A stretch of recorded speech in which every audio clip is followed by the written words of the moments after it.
Welcome back to the program. Now let's talk security. From a legal perspective, the federal government has declared Operation Amotekun, which is a regional security initiative of states in the southwest, as illegal. The governors of southwestern states had last week, Thursday, January the 9th, inaugurated the regional security outfit in Ibadan, that's your state capital, to complement the work of the police. Now, according to a statement from the Office of the Minister of Justice and Attorney General of the Federation, Abubakar Malami, the setting up of the outfit runs contrary to the provisions of the Nigerian law. The statement says, the Constitution of the Federal Republic of Nigeria, 1999, as amended, has established the Army, Navy and Air Force, including the police and other numerous paramilitary organizations for the purpose of the defense of Nigeria. As a consequence of this, no state government, whether singly or in a group, has the legal right and competence to establish any form of organization or agency for the defense of Nigeria or any of its constituent parts. The AGF also notes that the Office of the Attorney General and the Minister of Justice was not consulted on the matter.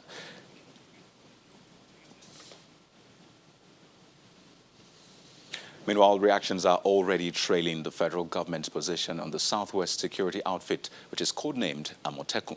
The chairman of the Southwest Governors Forum, Mr. Rotimi Akeredolu, in a phone chat with Channels Television, says the governors of the region have not yet met since the pronouncement from the Office of the Attorney General of the Federation declaring Amotekun illegal. The Ondo State governor says, and this is what he says, quote, "We have not met, but I can assure you that when we meet, we will adequately respond to the position of the AGF." He goes on to say, one thing is clear, laws are not made in the Office of the Attorney General. He can only interpret the laws and give positions of government on matters relating to the law. When he comes out with relevant portions of the law on the matter, we will consider it and respond adequately as the law stipulates. Mr. Akeredolu last Thursday led other governors to the launch of Amotekun in Ibadan, the Oyo State capital. So that's what we have so far. But let's get more perspectives on the Operation Amotekun and the statement by the Attorney General of the Federation. The Special Assistant on Media to the Attorney General of the Federation, Dr. Omar Gwandu, joins us via Skype in Abuja, while Mr. Stanley Imaro joins us live here in our studio in Lagos. Good afternoon, gentlemen, and thank you so much for joining us. So, thank you, Bobby. Thank you. Now, I'd like to begin with Dr. Gwandu and get his response to what the governor of Ondo State has said concerning the press release which you actually put out. What do you have to say to that, saying that they don't expect this from the Attorney General of the Federation? Okay, well, we'll try to get Dr. Gwandu back. Let me come back to Mr. Amaro in the studio. Now, you have seen the back and forth from the Attorney General of the Federation and now Governor of Ondo State, who is the chairman of Southwest Governors Forum. But when you look at this, where do you stand? What is your take on it? Yes, thank you very much. For me, the AGS position is a typical example of a centralist disposition to issue of security in this part of the country. It's self-contradictory to the extent that we've had, for example, the Lagos neighborhood watch clubs.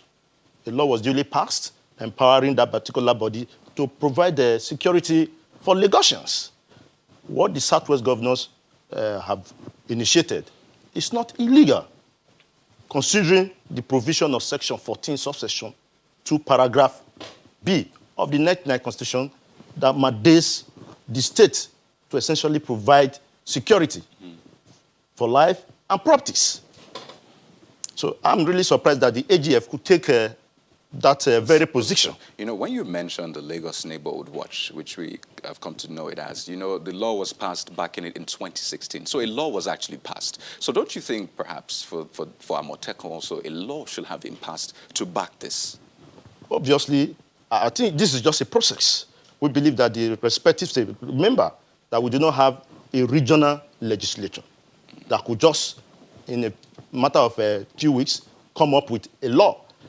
It's expected that the various states, the 6 states making up the Southwest region, will take further step to legalize this position, so to speak.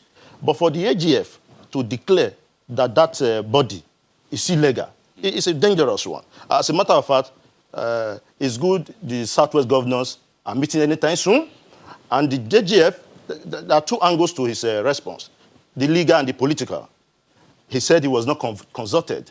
Indeed, if he was consulted, perhaps he would not have come up with this position. Do you think he should have been consulted?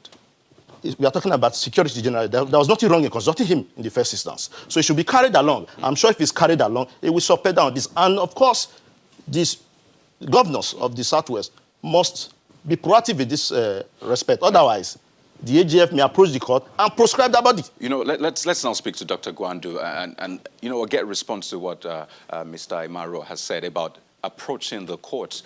Some think that this should actually be done in court, basically. So what do you have to say to that, Dr. Gwandu? Okay, we have difficulty reaching Dr. Gwandu, but we'll try to get him to respond to that. So now the governors are meeting, but you also, I would like you to respond to what some people are saying, that this statement should actually have been pursued in court and not to have been put out. So where do you think this battle in court should be fought? Should it be in the press or in the court? You will recall that this body was inaugurated last Thursday, if I'm not mistaken, and the AGF, the federal government said they will respond. This is just an opinion. It's not a statement of law. That's the opinion of the chief law officer of the Federation, that is the AGF. He quoted sections of the Constitution to course, back his own statement. Of course, anybody can quote sections of the Constitution. It's not the interpreter of the law. He can merely make pronouncement as to his own understanding of what the Constitution says in relation to this matter. The court has the final say. And the Southwest governors at this stage, after meeting and maybe consulting with the AGF, if the AGF is still adamant on declaring this position that he has maintained, if he insists on this position, they should invoke the original jurisdiction of the Supreme Court to have this matter rested once and for all. But okay, so let's throw it back to Dr. Gwandu. I really hope he can hear us now. So you have listened to Mr. Imaro. Do you think this should have been done in court instead, rather than putting out a statement which has now caused a major debate in the country?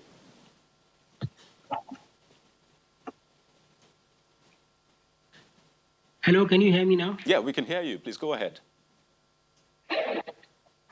Yeah, it's not one of the things. The central argument is that the establishment of any paramilitary outfit is antithetical to the provisions of the Constitution, and it is therefore unconstitutional and illegal. The second schedule of the Constitution is clear about the exclusive list. And part of the things that are contained in the exclusive list are the issues of defense, security, ammunition, diplomacy, and so many of them, about 68 or more. So having to have another security outfit apart from the one established by the law is contrary to the provision of the Constitution, right, and therefore shall remain null and void and illegal. So, and the issue of consultations, it may interest you to know. It is not only the office of the Attorney General of the Federation that has not been consulted before the establishment of this security outfit, including even some stakeholders.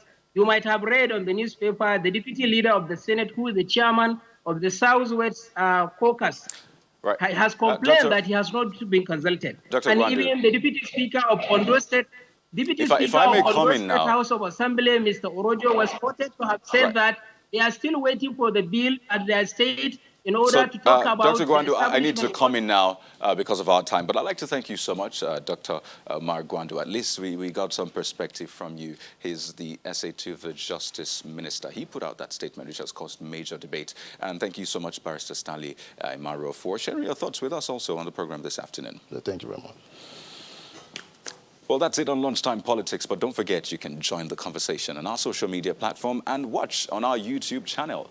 That's at /ChannelsWeb on YouTube, but you can always search for Channels Television on YouTube for more updates and content. Thank you so much for joining us this afternoon. I am Kayode Okikilu.